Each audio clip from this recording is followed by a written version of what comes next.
کے بیانات پورے سنا کریں, ٹھیک ہے.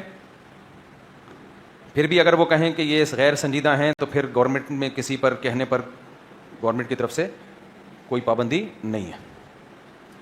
امام ابو حنیفہ رحمہ اللہ تعالیٰ کا قول, جب صاحبین کی وجہ سے بہت سے فتوے مسترد کر دیے جاتے ہیں تو امام نے ثلاثہ کی رائے پر عمل کرتے ہوئے تو امام ابو حنیفہ کی رائے چھوڑ سکتے ہیں, ایسا کیوں نہیں ہے؟ اس کی وجہ یہ ہے, یعنی بھائی کا سوال یہ ہے کہ بعض دفعہ ہم امام ابو حنیفہ کا قول چھوڑ کے صاحبین کا قول لے لیتے ہیں, یعنی ان کے شاگردوں کا.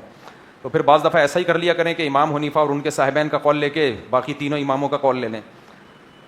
وہ اس لیے نہیں کیا جاتا کہ چاروں فقہ کے نا اپنے کچھ اصول ہیں, ان اصولوں کو مد نظر رکھ کر مسائل نکالے گئے ہیں. تو اگر امام حنیفہ کا قول چھوڑ کے صاحبین کا قول لیتے ہیں تو اصول نہیں ٹوٹ رہے ہوتے, اصول وہی رہتے ہیں. اب آپ کہہ سکتے ہو جب یہ چاروں اسلام کو فالو کرتے ہیں تو ان کے اصول الگ الگ کیوں ہیں؟ تو وہ اصول بھی اسلام کے اندر ہی ہیں, اسلام سے باہر نہیں ہیں. ایک اصول کی میں مثال دیتا ہوں. مثال کے طور پر امام شافعی رحمہ اللہ تعالیٰ کا, یار شہریار بھائی پھر میں بھول نہ جاؤں, وہاں نماز کی جگہ جو ہے نا تھڑے پہ, تاکہ نمازی پھر وہاں صفیں بن جائیں, یہ اس کا ذرا خیال کریں. تو مثال کے طور پر امام ابو حنیفہ کا اصول, یہ فقہ حنفی کا اصول ہے کہ حدیث متواتر یا قرآن کے مقابلے میں خبر واحد حجت نہیں ہے.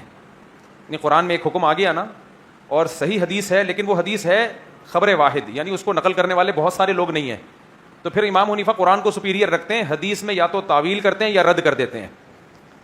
اس لیے نہیں کہ قرآن میں اور حدیث میں ان کی نظر میں کوئی فرق ہے. بھائی اللہ کے رسول کی بات بھی ایسے ہی ویلیو رکھتی ہے جیسے اللہ کی بات, لیکن ثبوت میں فرق ہے. اللہ کا کلام جو ہم تک پہنچا ہے وہ قطعی ہے, یقینی ہے, اس میں غلطی کا دور دور تک شائبہ نہیں ہے. جبکہ حدیث میں جب کوئی راوی بیان کرتا ہے حدثنی فلان قال فلان, تو فلاں سے بیان کرنے میں خطا ہو سکتی ہے.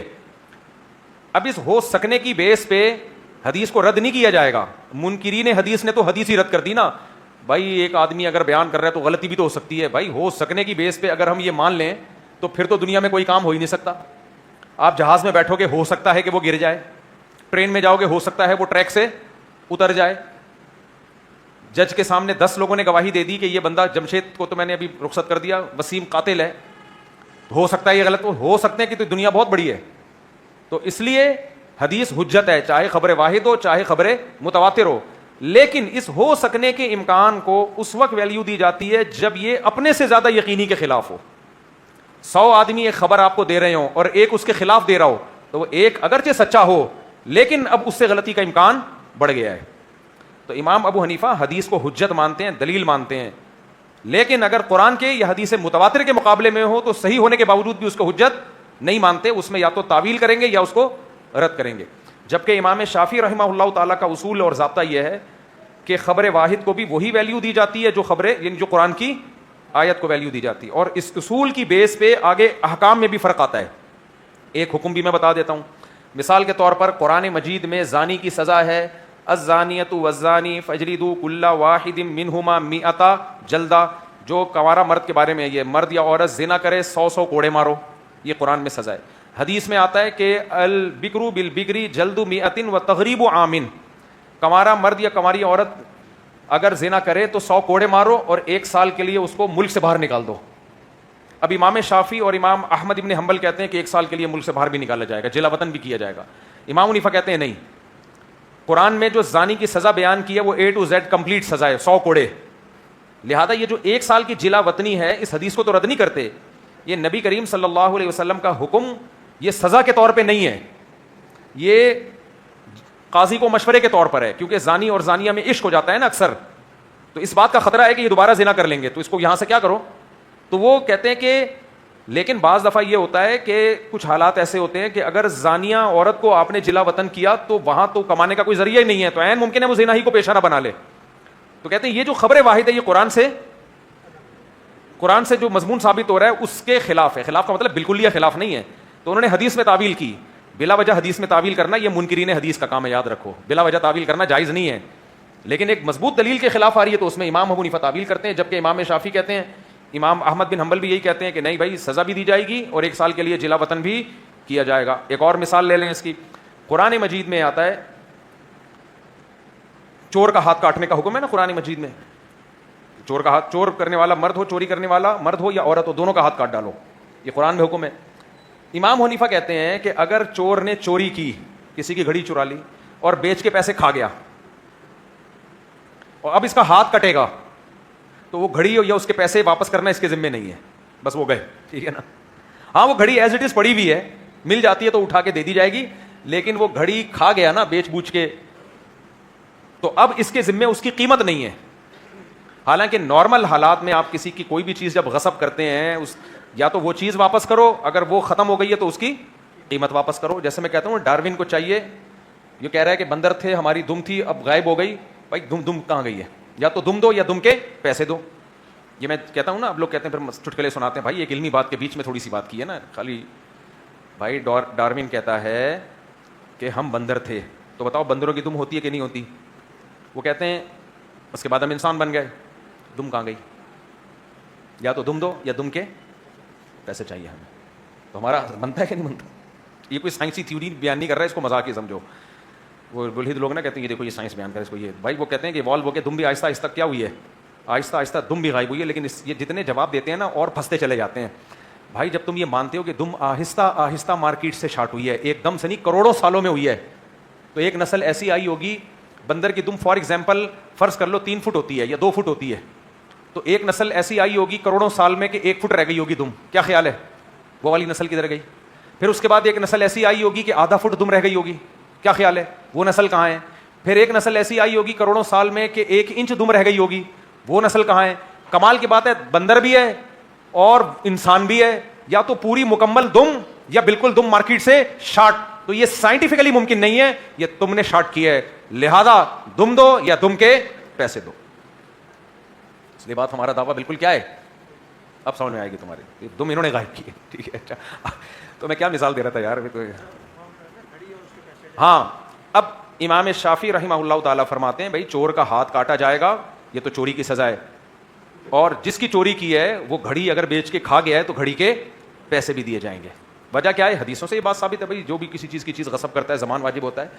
تو امام حنیفہ کا اصول وہی ہے بھائی, قرآن کہہ رہا ہے والسارق والسارقۃ فاقطعوا ایدیہما جزاء بما کسبا. اللہ کہتے ہیں چوری کرنے والا مرد ہو یا عورت دونوں کے ہاتھ کاٹو, جزاء یہ بدلہ ہے بما کسبا, جو کچھ انہوں نے کیا.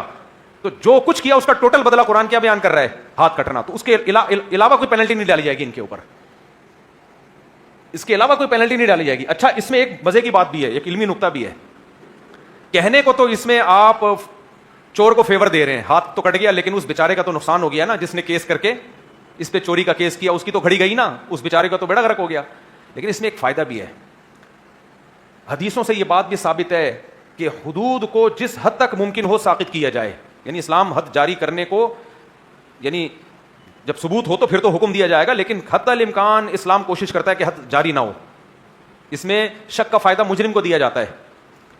اب جب ایک شخص کو پتا ہوگا کہ اس نے میری چوری کی ہے, میں اگر گواہوں سے اس کا چور ہونا ثابت کروں گا تو ہاتھ کٹے گا, گھڑی نہیں ملے گی, تو وہ کوشش کرے گا کہ اس کا ہاتھ نہ کٹے, کیونکہ اس کو اس کے ہاتھ سے لینا دینا نہیں ہے, اس کو کیا ہے گھڑی سے لینا دینا ہے. تو اچھا ہے ہاتھ نہ کٹے, کیا خیال ہے؟ اور ویسے بھی ہمارے ملک میں اگر ہاتھ کٹنا شروع ہو جائیں تو سارے ٹنڈے اور لنجے ہو جائیں گے, 2-4 لوگ بچیں گے, سب کیا ہو جائیں گے. اب اس کو کہتے ہیں لطیفے سنا رہے ہوتے ہیں بیٹھ کے, تو بات غلط کی ہے صحیح کی ہے میں نے تو. اور ہمارے حکمران تو یہ سزا نافذ نہیں کر سکتے, لیکن ہم سب کا پیسہ جائے گا, سب کے ٹنڈے لنجے ہوں گے, ہمارا پیسہ گیا. فقہ شافعی کے مطابق تو ملے گا ہمیں, فقہ حنفی کے مطابق نہیں ملے گا کچھ بھی. اچھا ہے ہاتھ نہیں کٹ رہے, قیامت میں تو لیں گے بس کم. اچھا وہ قیامت کی بات نہیں کہ امام صاحب نے دنیا کی بات کی. تو خیر میں یہ عرض کر رہا تھا کہ امام شافعی کے اصول کچھ اور ہیں, فقہ حنفی کے اصول کچھ اور ہیں, فقہ مالکیہ کے اصول, بنیادی اصول تو سب کے یہی ہیں, قرآن حدیث اجماع قیاس, لیکن آگے جو اصولوں پہ اصول متفرع ہوتے ہیں ان میں فرق ہے. تو اس لیے ایک فقہ کو پراپر وے میں فالو کیا جائے گا. اسی فقہ کے اندر اگر کسی امام کا اختلاف ہے تو اس میں مشائخ پھر ترجیح دیتے ہیں. چا میرے بوئی مفتی صاحب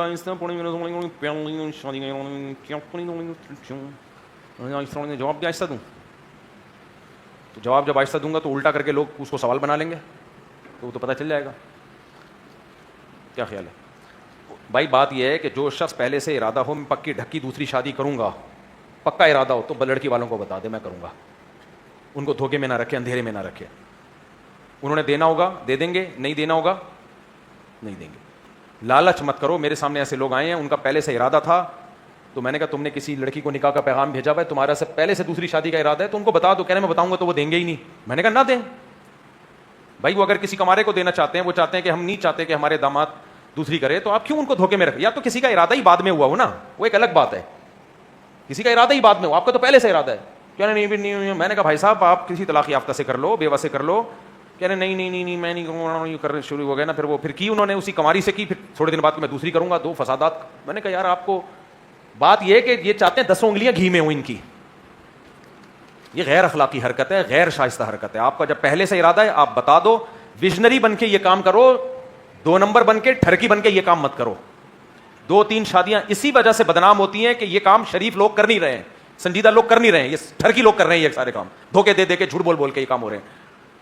تو کمپرومائز کرو. میں نے کہا یار طلاق یافتہ سے کر لو. کہہ رہے نہیں, وہ بھائی طلاق یافتہ میں بھی تمہیں ایک سے ایک مل جائے گی, تمہیں پسند بھی آ جائے گی, بہت اچھی لڑکیاں طلاق والی بھی بیٹھی ہوئی ہیں, کم عمر بھی مل جائیں گی. نہیں جی میں نے کماری صحیح کرنی ہے, تو سارے مزے تم نے کمبختوں دنیا میں اڑانے ہیں, تو یہ نہیں ہو سکتا. اور میں نے کہا یہ بھی دماغ سے نکال دو, کماری کا بھوت بھی نکال دو. بھائی بہت سی طلاق یافتہ کماری سے زیادہ اچھی ہوتی ہیں, بہت سی بیوہ کماری سے زیادہ اچھی ہوتی ہیں.